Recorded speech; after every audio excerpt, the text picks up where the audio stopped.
Mobius foundation और India today group का 1 साल से जारी अभियान विराम एजेंडा सस्टेनेबिलिटी पूरा होने को है। हमारी पृथ्वी पर मानव आबादी के भारी दबाव को संतुलित करने की दिशा में चला ये अभियान इंडिया टुडे ग्रुप पर जरूर पूरा हो रहा है, लेकिन मोबियस फाउंडेशन के नेतृत्व में ये मुहिम लगातार जारी रहेगी। विराम एजेंडा सस्टेनेबिलिटी के समापन समारोह में पैनल चर्चा का विषय था जनसंख्या स्थिरीकरण और पर्यावरण संसाधनों के बीच तालमेल की जरूरत। लेकिन समारोह में सबसे पहले हुआ एक फायर चैट सेशन, जिसमें भाग लिया मोबियस फाउंडेशन के चेयरमैन प्रदीप बर्मन और राज्यसभा सांसद सुधांशु त्रिवेदी ने। Thank you very much, all of you, for staying with us on this very interesting chat. Mr. Berman, as the chairman of Mobius Foundation, what really inspired you to initiate such a comprehensive sustainability campaign? Well, I want to first of all congratulate India Today on their long-running campaign for Viram, which is essentially population sustainability. Now, what does population sustainability mean and how did it come about? The first inspiration for all this was when I was in the United States and I read Silent Spring by Rachel Carson. After that, in 2006, this was 1962 when I was in the States. Next to come was, in 2006, The Inconvenient Truth, which brought out scientifically what the carbon emissions were doing. But that went on from 2006, that brought the general public into the noon. So I decided that I should do something about it. And I wanted to link, which nobody else has done, to link the population with sustainability. The effect that the Inconvenient Truth had, that was audiovisual. And then this Viram is also audiovisual. And that was the inspiration to work on sustainability. Is the first thing is the population, besides many of the other things that are there, like renewable energy, agriculture, etc. So that was the first inspiration for me to do something about population. That's fantastic. Syed, if I could bring you in on this. बहुत धन्यवाद Nabila. Doctor Trivedi, 3 चीज़ें हमारे मन में थी doctor Trivedi यहाँ पर। पहली ये कि जनसंख्या बढ़ रही है हमारे देश में, लेकिन वो बहुत असंतुलित तरीके से बढ़ रही है। दूसरा ये है कि क्लाइमेट चेंज, आजकल हम बहुत बात करते हैं, पर्यावरण को नुकसान हमारा हो रहा है। और तीसरा रिसोर्सेज, संसाधनों का दोहन जिस तरह से हो रहा है। आपको लगता है हमारी सरकार की कुछ ऐसी नीतियां हैं, भारत सरकार की, जो इन तीनों को कहीं ना कहीं दृष्टि में रखे हुए हैं, कंट्रोल कर रहे हैं? देखिए, जनसंख्या नियंत्रण में सबसे पहले ज़रूरी है अवेयरनेस एंड एजुकेशन। तो फर्स्ट एम्फेसिस गवर्नमेंट का इस बात पे था कि अवेयरनेस और एजुकेशन आए। दूसरा, अब एट प्रेजेंट जो पॉपुलेशन है, इसको तो आप डू अवे नहीं कर सकते। अब अगर डेवलप कंट्री बनने का टारगेट रखना, तो first and foremost requirement is power, electricity. तो 2014 में हमारा 50 to 60% जो पावर जनरेशन था कोल से आता था। अब अगर कोल के बेस के ऊपर हम वो टारगेट अचीव करने का प्रयास करेंगे तो इन्वायरमेंटल हैजार्ड कितना होगा। तो इसलिए सबसे पहले सोलर के ऊपर एम्फेसिस किया गया और सोलर पे एम्फेसिस करने एलईडी पे लाए गए ताकि कंजम्पशन कम हो। 37 करोड़ हमने एलईडी के बल्ब्स जो थे डिस्ट्रीब्यूट किए, जो अमेरिका की पॉपुलेशन के बराबर है। अब देखिए सोलर में क्या किया गया, ये किसी ने सोचा होगा? सोलर में 25 गुना हमने जनरेशन किया। गवर्नमेंट ऑफ इंडिया ने टारगेट रखा कि by 2030 40% our installed capacity of power should be from green energy. But to everybody's surprise that 40% target was achieved in 2022। Now the revise target for 2030 is 50%।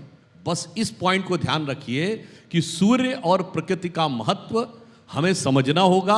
बस एक अंतर यूं समझिए, दोनों में फंडामेंटल डिफरेंस क्या है? हमारी थिंकिंग क्या कहती है? धरती हमारी माता, मैं उसका पुत्र हूं। तो माता से व्यक्ति सिर्फ पोषण ले सकता है, शोषण का सोच ही नहीं सकता है। विराम agenda sustainability, India today group पर मोबियस फाउंडेशन का 1 साल पहले शुरू हुआ हमारा ये सफ़र हमारे चैनल पर विराम ज़रूर ले रहा है, लेकिन ये अभियान लगातार जारी है। आज हम चर्चा करेंगे जनसंख्या स्थिरीकरण और पर्यावरण संसाधनों के बीच तालमेल की ज़रूरत के मुद्दे की।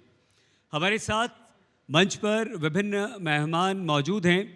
जीवीएल नरसिम्हा राव, सांसद राज्यसभा, बहुत स्वागत, जोरदार तालियों के साथ स्वागत कीजिए आप। डॉक्टर राम बूच, सलाहकार, एडवाइज़र, मोबियस फाउंडेशन, बहुत धन्यवाद राम सर। सिद्धार्थ काक जी, सुरभि टीवी प्रोड्यूसर, आप देखते होंगे, प्रेजेंटर हैं, डॉक्यूमेंट्री मेकर हैं, बहुत धन्यवाद सिद्धार्थ सर। हमारे साथ इस समय आकाश रानीसन जी हैं, जो कि पर्यावरणविद हैं, और आकाश ने पर्यावरण को बचाने, उसको संवारने की एक बहुत बढ़िया बेहतरीन मुहिम शुरू की है। आप सभी हमारे इस मंच पर हैं, उसके लिए धन्यवाद। आइए चर्चा की करते हैं शुरुआत। जी बिल साहब, जैसा एक जनप्रतिनिधि और आपके हाउस के दूसरे जनप्रतिनिधि, इस जनसंख्या विस्फोट के बारे में और जनसंख्या स्थिरीकरण के बारे में क्या सोचते हैं सर? सरकार सबसे बड़े चुनौतियों में पॉपुलेशन एक्सप्लोजन को, जनसंख्या की जो बढ़त हो रही है उसको लेकर चिंतित है, गंभीर है। समाधान के लिए एक हाई पावर्ड कमिटी का फैसला अभी हाल में ही हुआ है। ये क्योंकि ये 52 से लेकर देश में फैमिली प्लानिंग या पॉपुलेशन कंट्रोल को लेकर अलग अलग मेजर्स लिए जा रहे हैं। पिछले 8-10 साल में हमारे सरकार के आने के बाद जो रिप्लेसमेंट फर्टिलिटी रेट घटा है, और उसके बावजूद हमारे पॉपुलेशन बढ़ रही है। पॉपुलेशन के बढ़त के कारण जितना सुधार नागरिकों की जीवन में आनी चाहिए उसमें हम नहीं कर पाएंगे जब तक हम पॉपुलेशन पर कुछ नियंत्रण करते हैं। तो इसलिए सरकार इस विषय को लेकर गंभीर है।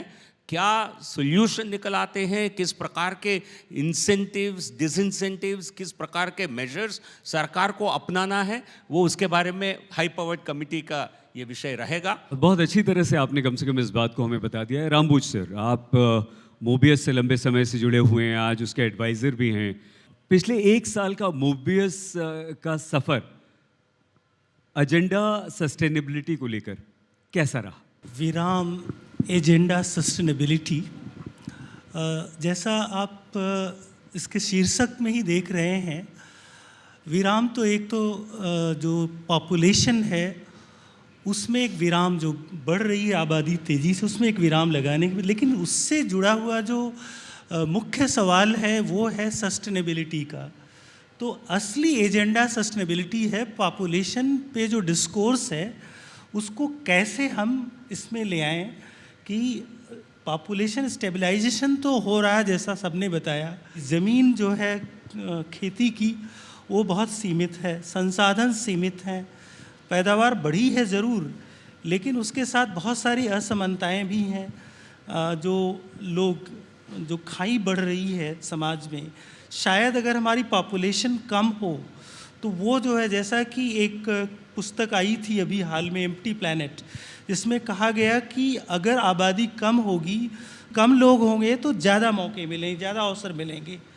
और एक चीज़ और जो कि हमारे इस पूरे जो मुहिम है, जो कैंपेन है, उसका उद्देश्य ये भी था, कई जगहों पे देश में जो कृषि क्षेत्र है वो भूमि जो है या तो ड्राउट है या ज़्यादा वर्षा हो रही या सूखा पड़ रहा है, ये क्लाइमेट चेंज के कारण हो रहा है। और उसका संबंध जो हम कोल आधारित या तेल का जो विकास की जो हमारी दर है, जो बढ़ रही है, जो फॉसिल फ्यूल जिसको कहते हैं, उससे सब लिंक्ड है।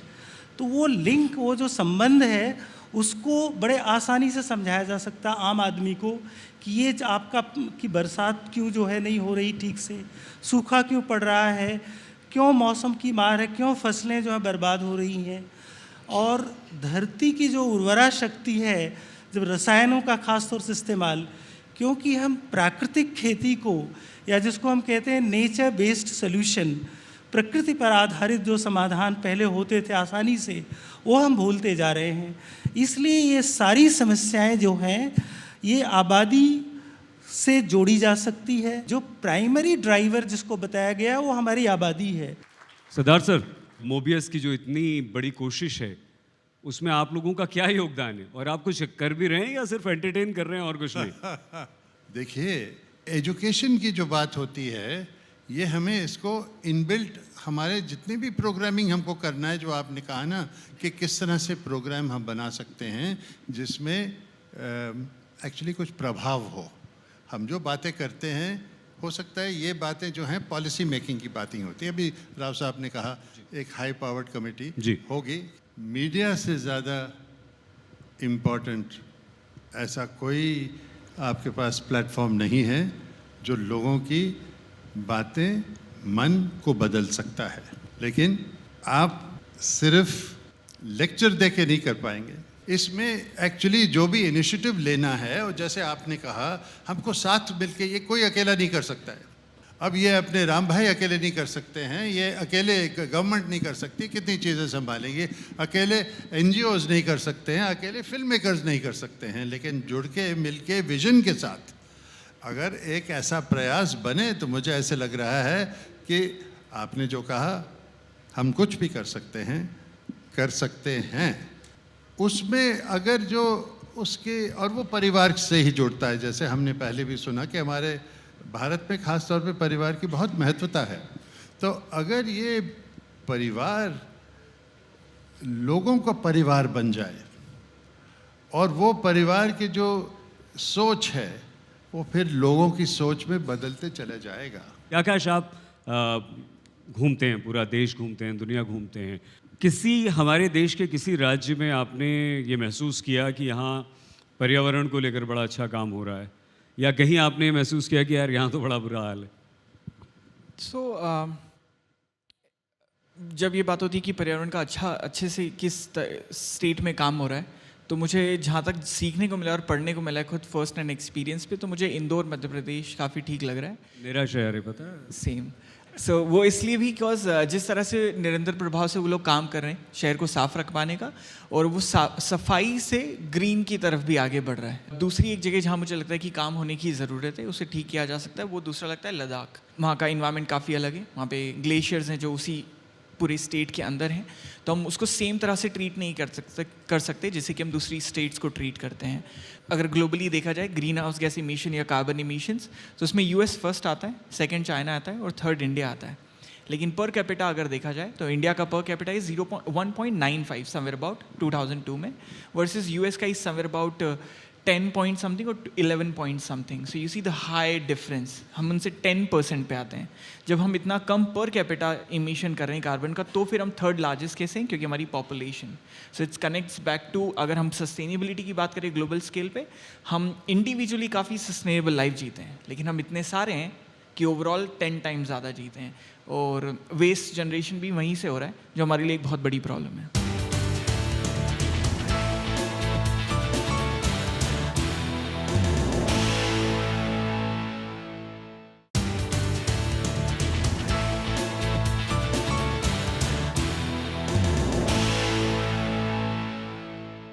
जो चर्चा आज हम यहाँ पर कर रहे हैं कि पॉपुलेशन को हम स्टेबल कर सकें, एक जनप्रतिनिधि होने के कारण, कानून बनाने में महत्वपूर्ण योगदान देने के कारण सरकार ऐसा कुछ कर सकती है, हो सकता है, संभव है।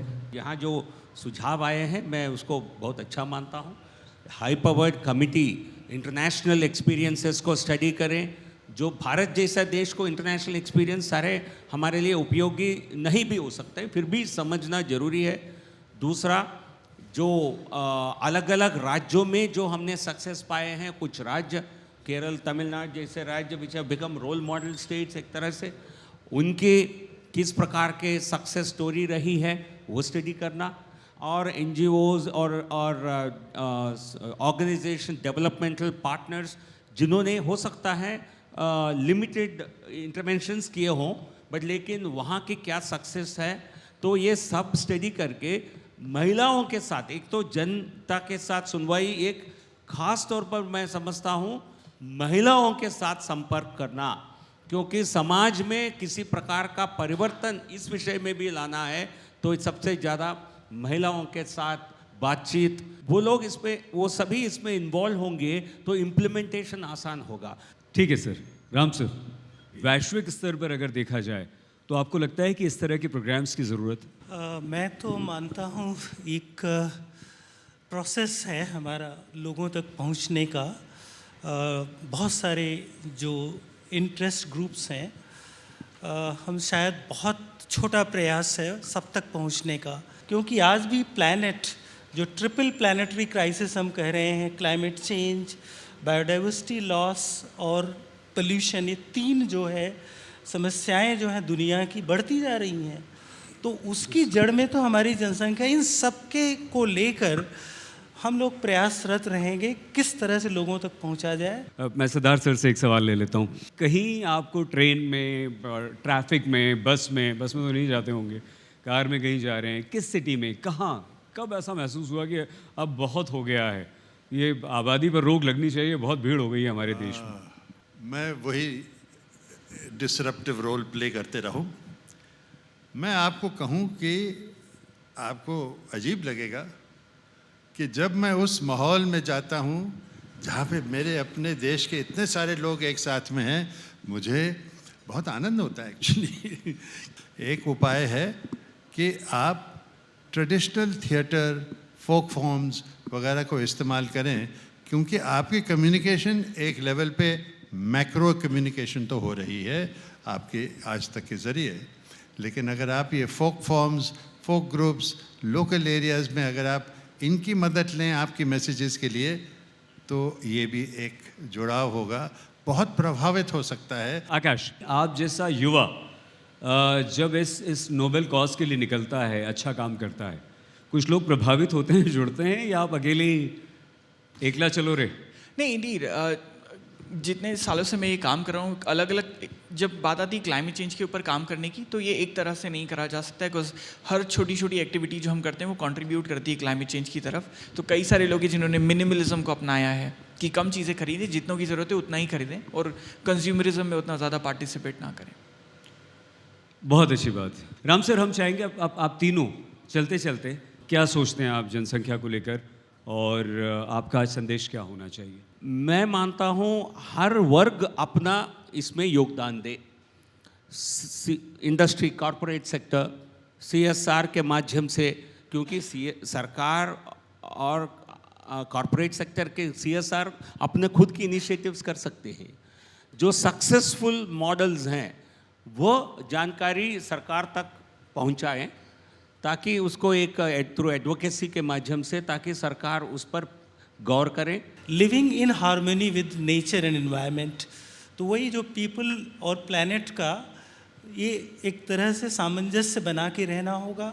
ये सुन के मैं शायद प्रदीप जी और राम भाई से गुजारिश करूं कि विराम का अगला सीज़न जो है वो हो आरंभ। कॉम्प्लेक्स इशू में आम जो लोग हैं उनकी क्या कंट्रीब्यूशन होगी, आप उनके साथ आरंभ कीजिए। दोस्तों, विराम का हमारा ये सफ़र इंडिया टुडे पर थमा ज़रूर है, लेकिन ये अभियान लगातार जारी रहेगा। आपका हमारी इस मुहिम से जुड़ने के लिए बहुत बहुत धन्यवाद। आकाश, सिद्धार्थ जी, राम सर, जीविल सर, आप सभी का बहुत धन्यवाद। आप प्लीज़ अपना बहुत ख्याल रखिएगा। देखते रहिए आज तक।